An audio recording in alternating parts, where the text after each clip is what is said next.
Muy buenos días. Los saludamos con mucho cariño, como siempre. Estamos de vuelta. Gracias por su paciencia. Llegamos a sus hogares y estamos agradecidos de que nos abran las puertas, el tiempo para poder disfrutar de un mensaje de la palabra de Dios. En esta mañana vamos a cubrir la última de las 7 iglesias, la iglesia de Laodicea. Así que les pido que por favor abran sus Biblias en la porción bíblica de Apocalipsis 3, 14 al 22. Y así, la palabra del Señor nos habla acerca de esta iglesia, cuyos creyentes, en comparación con el resto del mundo del siglo I, vivían y disfrutaban de un estilo de vida extravagante. Trágicamente, los lujos que ellos disfrutaban los volvieron personas arrogantes y eso los condujo a una actitud de indiferencia y apatía para con Dios.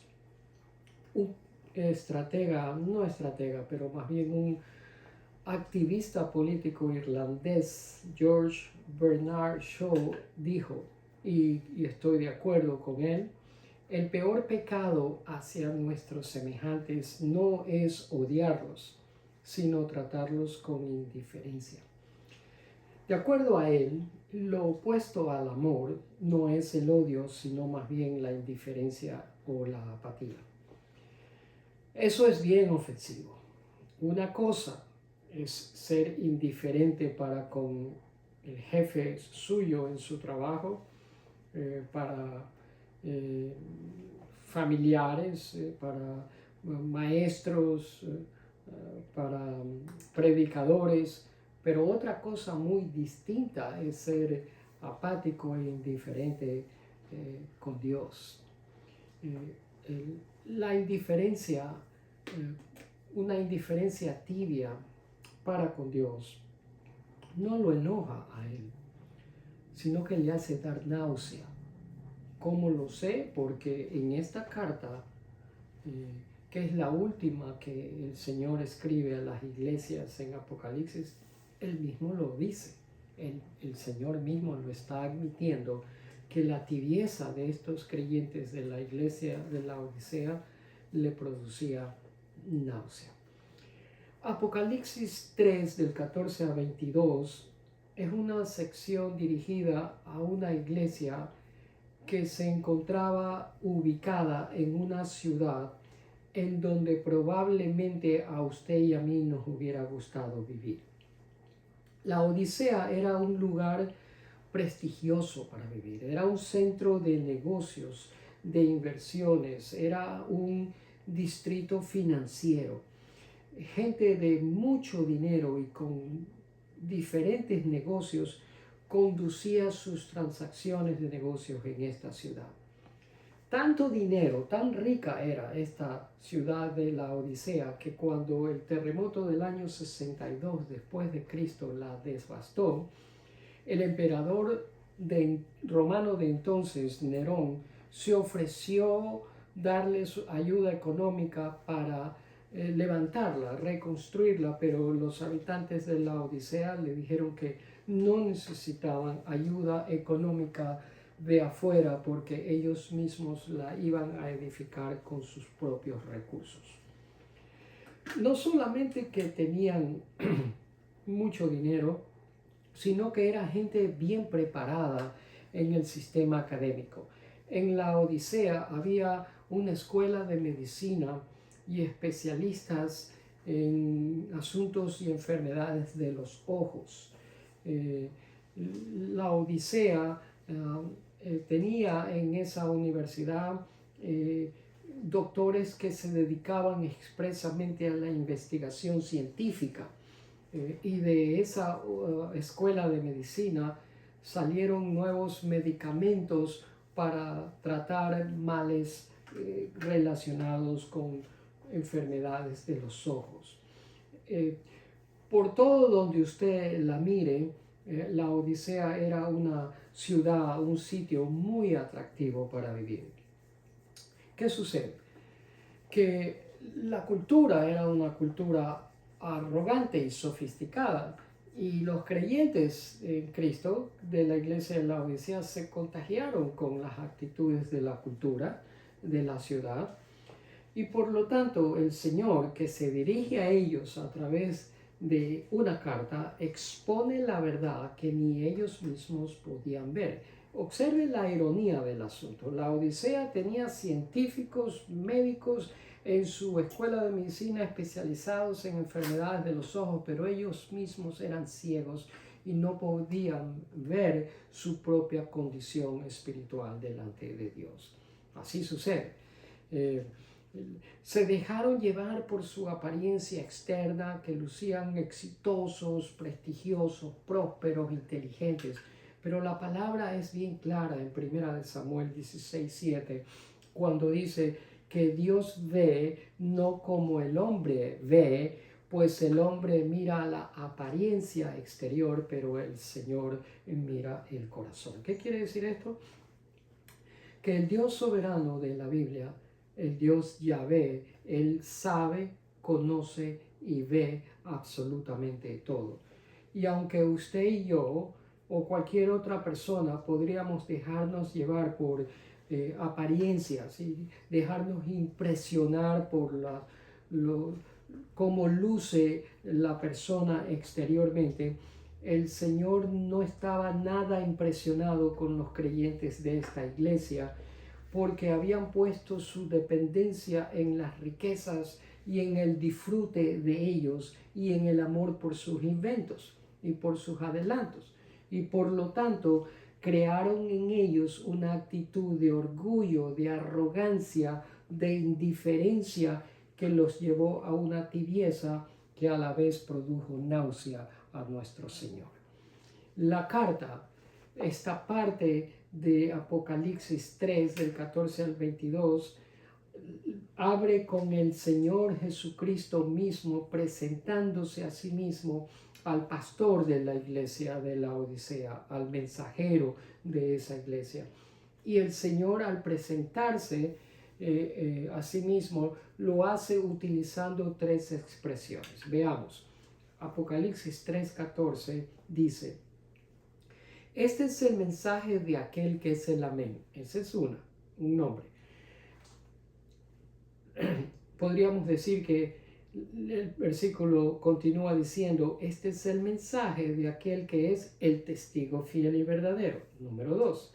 Y este es el mensaje de aquel que es el principio de la nueva creación de Dios. 3. Esa es la triple manera como el Señor Jesucristo se presenta a los creyentes de la Odisea. Amén. Expliquemos cada uno de esos nombres. Es una manera poco usual de empezar la carta, pero el Señor, cuando utiliza una expresión, téngalo por seguro que siempre lo va a hacer con el propósito de captar nuestra atención. Y lo que está haciendo es precisamente eso, captando la atención de los creyentes de la Odisea, cuando dice: yo soy el Amén. ¿Qué significa? Pues amén no es una palabra inglesa ni española. Y suena igual tanto en hebreo como en griego. Y lo que significa es verdad. Significa veraz o veracidad. Por lo tanto, lo que el Señor está diciendo es que este es el mensaje de aquel que es el verdadero, que es el veraz, que es el fidedigno. Luego dice: este es el mensaje de aquel que es el testigo fiel y verdadero. En el escrito original dice: yo soy el testigo, el fiel y verdadero. El énfasis es en los adjetivos, ¿sí? Fiel y verdadero. Pues bien, pero ¿qué es un testigo? En aquellos tiempos, en los tiempos bíblicos, para que el testigo sea respetado, tenía que reunir tres requisitos. Primero, el testigo tenía que haber visto con sus propios ojos y tenía que haber oído con sus propios oídos lo que estaba testificando. No podía hablar de algo que a él le habían contado. Eso en primer lugar. En segundo lugar, El testigo debía ser absolutamente confiable, fidedigno, honesto y preciso en lo que él estaba representando. Y tercero, el testigo debía de tener la habilidad para comunicar y hacer una impresión veraz en la mente de los que lo estaban escuchando. El testigo tenía que reunir esos tres requisitos y el Señor Jesús absolutamente es cada una de esas cosas. Él es el testigo fiel y verdadero. Si hay alguien que es un testigo fidedigno, veraz, fiel y verdadero, que siempre dice la verdad, es nuestro Señor Jesucristo. Pero Él también es el principio de la nueva creación, es el origen de la creación. Con Jesús se originó todo, Él creó todo. Por lo tanto, Él fue el que implementó el plan de Dios Padre. Él lo llevó a cabo a la perfección, de principio a fin.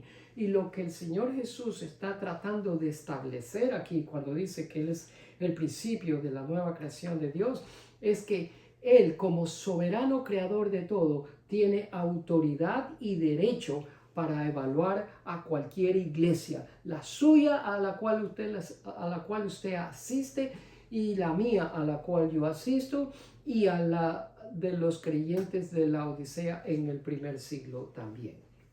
Luego les dice en el siguiente versículo, yo sé tus obras, yo las conozco. Fíjense usted, yo me imagino la cara que debieron haber puesto los creyentes de la Odisea cuando el pastor de ellos les estaba diciendo, el Señor dice, yo conozco tus obras. El susto que debieron haberse dado esta gente, porque a pesar de que el Señor le dijo lo mismo a las otras 6 iglesias, lo que les está diciendo a los creyentes de la Odisea es, yo conozco y sé absolutamente todo lo que tú dices, todo lo que tú haces, todas las intenciones de tu corazón y los motivos detrás de tus acciones, de tus palabras y de todo lo que dices y haces. El Señor conoce todos nuestros caminos, los escudriña, sabe de ellos y también conoce la intimidad de nuestros pensamientos.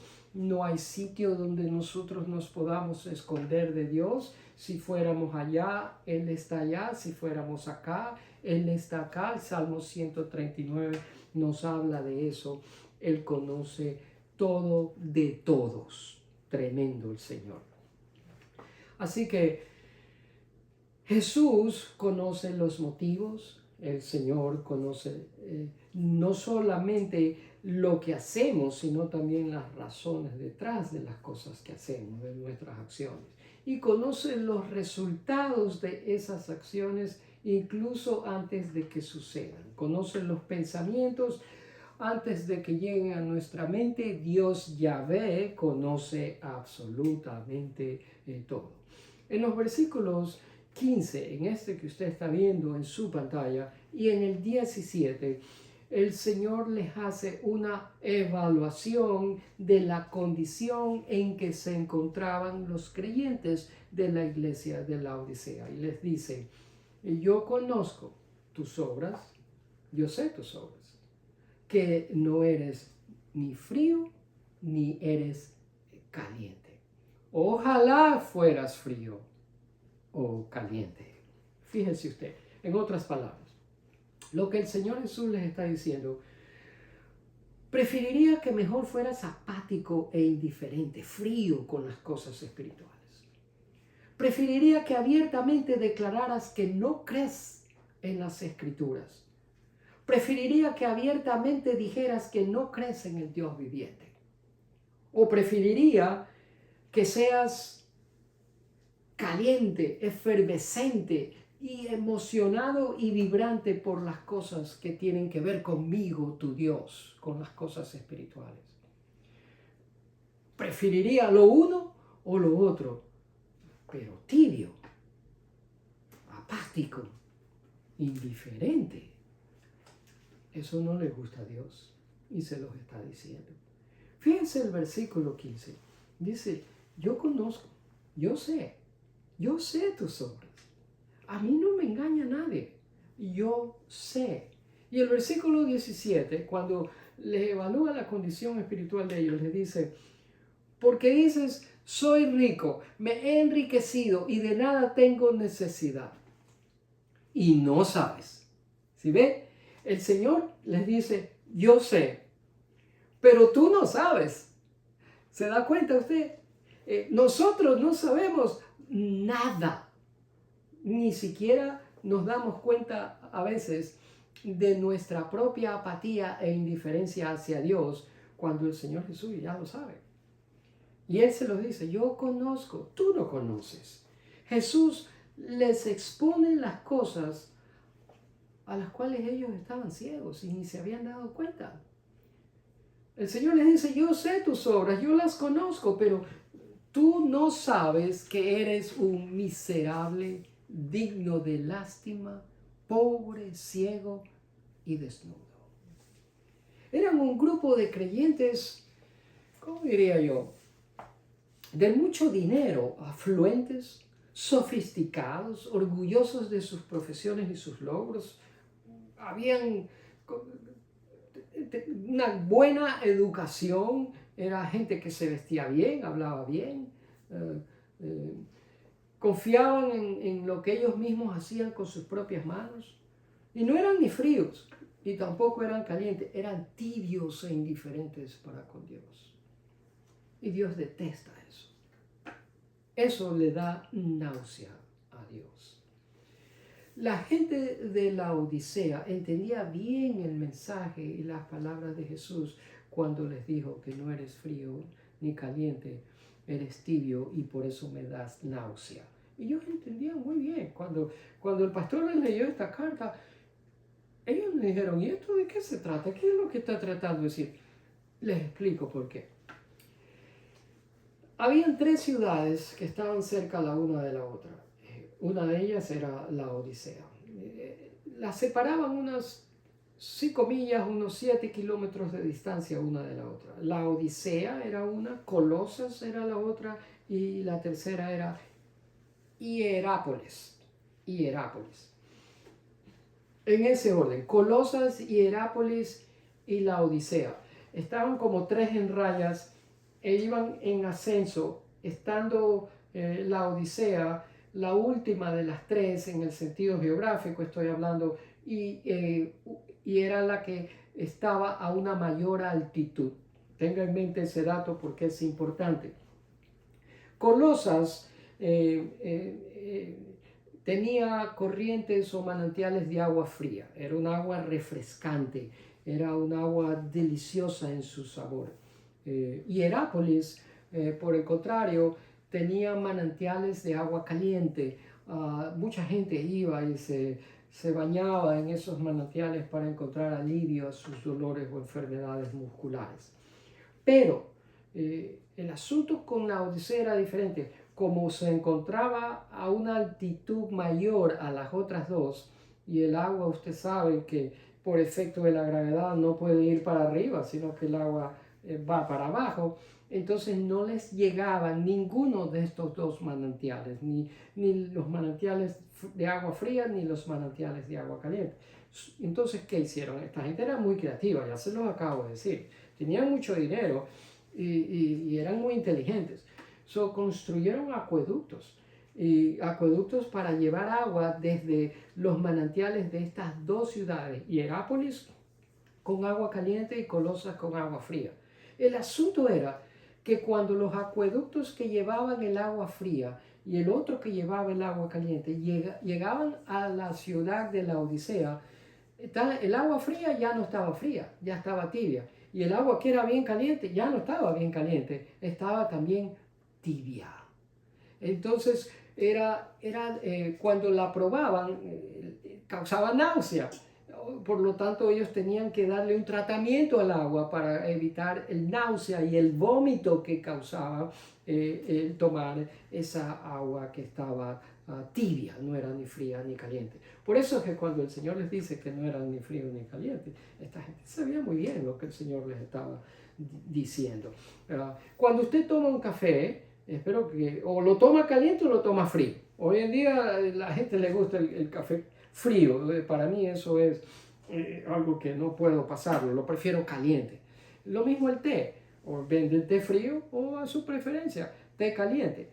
Pero no, nadie vende té tibio, que yo sepa. No sé, tal vez esté equivocado, pero yo jamás entro a un sitio a tomar café y la gente pidiendo, deme un café pero que esté tibio. No, o es frío o es caliente. Igual con muchas otras cosas, o es frío o es caliente. Pues bien, el Señor usa esa realidad de sus vidas para decirles de su condición espiritual, que era tibia, apática, indiferente y nauseabunda. El Señor les llama la atención, pero lo hace con ternura, como cuando nos llama la atención a nosotros también. El Señor es firme pero amoroso, a pesar de la tibieza espiritual que ellos mostraban hacia las cosas espirituales. Y me alegro que el Señor sea así, porque en mi vida personal ha habido episodios de tibieza también para las cosas del Señor, y Él nunca me apartó bruscamente de Él. Fue firme conmigo, me aconsejó con su palabra y ofreció soluciones, pero nunca me hizo a un lado. Bendito sea el nombre del Señor por su misericordia y compasión. Pues bien, desde los versículos 18 al 22 que terminan esta sección, encontramos palabras hermosas, llenas de misericordia. Miren lo que dice el 18. Así que te aconsejo, les está ofreciendo un consejo. El Dios misericordioso no va y con mano dura o con palabras grotescas a llamarles la atención, sino con suavidad, con ternura, lleno de compasión y misericordia, les da un consejo. ¿Cuál era el consejo? Te aconsejo que de mí compres oro, un oro purificado por fuego, y entonces ahí recién serás rico. Ahora, estos son símbolos nomás. No creo que, no lo tomen literalmente. No está hablando de oro en forma literal, ni tampoco de que nosotros vamos a ser pasados por fuego. No se trata de ninguna de eso. El fuego tiene que ver con circunstancias difíciles, pruebas, dolor, sufrimiento en nuestras vidas, que lo que ocasiona que seamos ricos en el sentido de que seamos maduros, ¿verdad? Sobre eso es lo que está hablando. Te aconsejo que madures, y las pruebas, las circunstancias difíciles son las que van a producir este refinamiento en tu vida. Eso es lo que les está diciendo. Y luego, en el mismo versículo dice, y te aconsejo que tomes vestiduras blancas para que te vistas y no se manifieste la vergüenza de tu desnudez, y que te pongas colirio para ungir tus ojos para que puedas ver. Si ven, las vestiduras de ellos eran negras o eran de un violeta oscura, con el propósito de llamar la atención, atractivas a los humanos. Pero el Señor les dice que tenía unas vestiduras de justicia que reflejaban a vestiduras blancas. ¿Qué es lo que le está diciendo?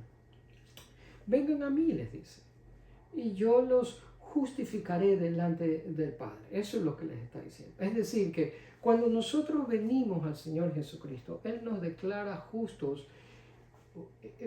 precisamente cuando estamos todavía en un estado pecaminoso. Eso solamente puede hacer Dios. Él llama a las cosas que no son como si fueran.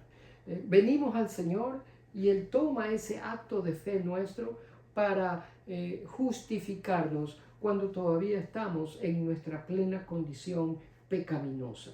Él nos declara justos cuando nosotros venimos a Él tal como somos. No tenemos nada que ofrecerle, con manos vacías, venimos desnudos, necesitados de su misericordia y compasión, quebrantados por nuestra propia pecaminosidad, reconociendo que somos pecadores, y Él nos cubre con su justicia, que es brillante y que es puro.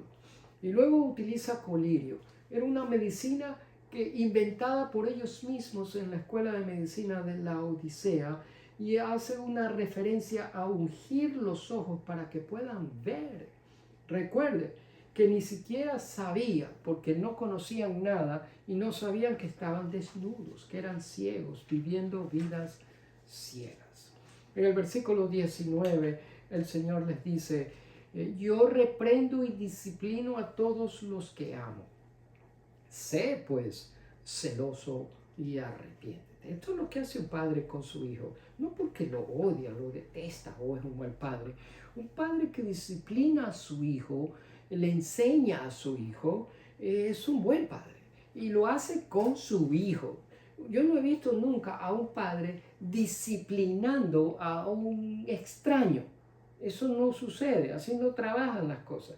Nosotros somos hijos de Dios, lavados con la sangre de Jesucristo, justificados por Él y tenemos la justicia de Cristo sobre nosotros. Estamos en Cristo, Él es nuestro Padre, por lo tanto Él tiene todo el derecho a enseñarnos, a disciplinarnos y lo hace porque precisamente nos ama, porque Él es un Padre amoroso.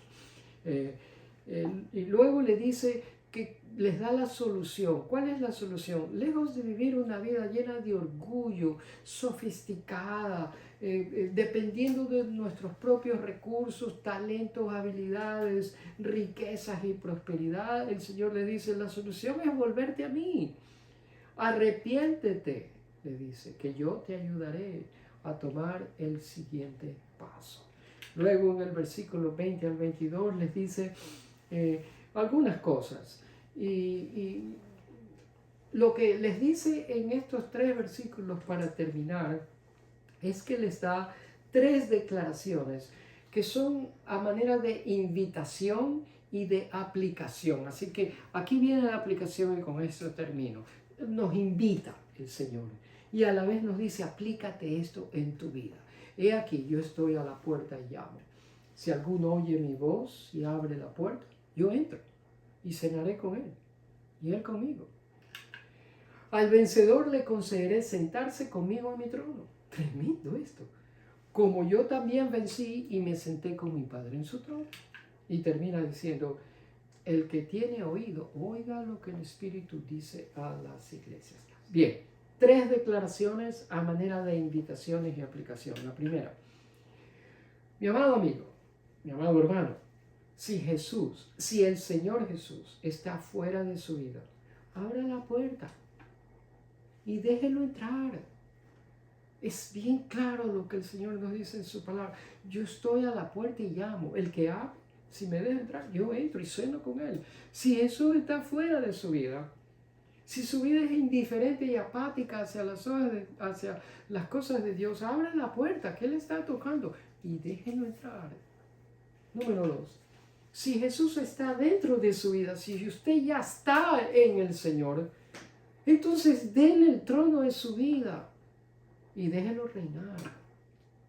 Deje que Él sea el que lo dirija. Como Dios soberano, testigo fiel y verdadero, deje que la verdad de Él rija su vida. Que usted gire alrededor de esa verdad de la palabra de Dios. Que Él reine en sus pensamientos y en sus acciones. Y número 3.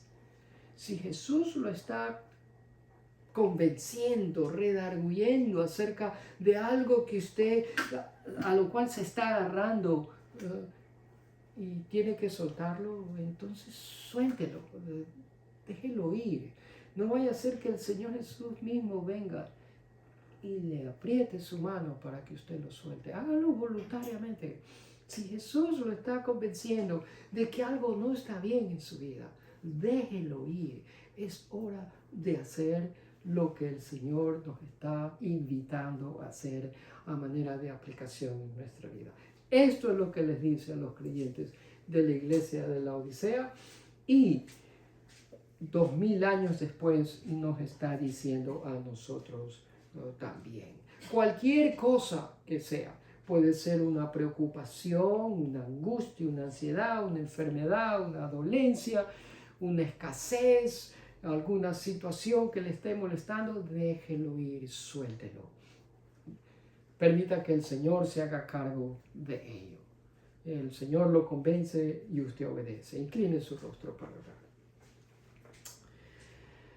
Le invito a que mire a su presente y que también mire a su pasado.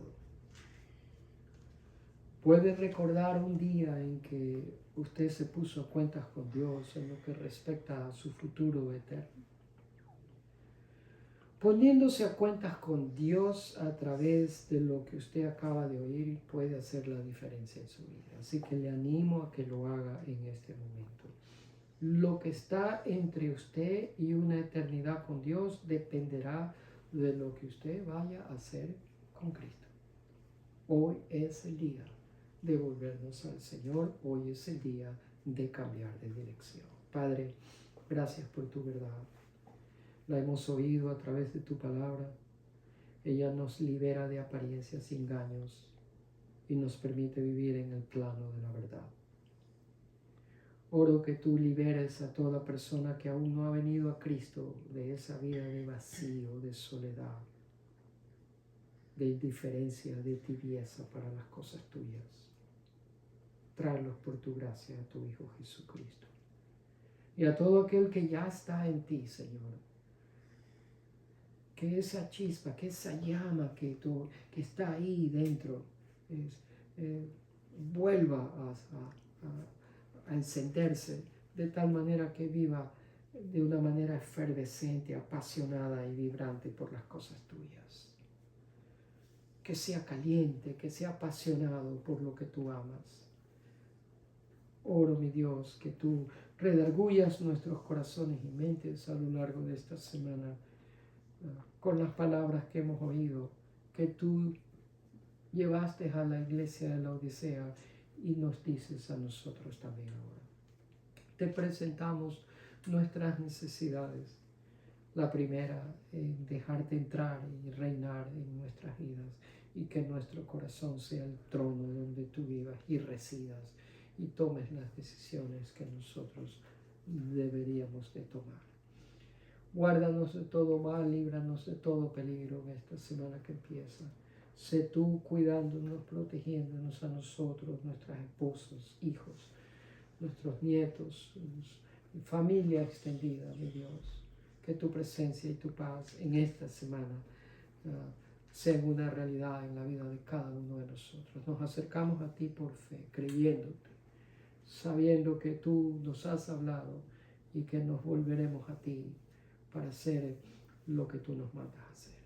Te damos a ti la alabanza, el honor, la gloria y la adoración. Tú eres digno de recibirla, el único Dios sabio, verdadero y fiel.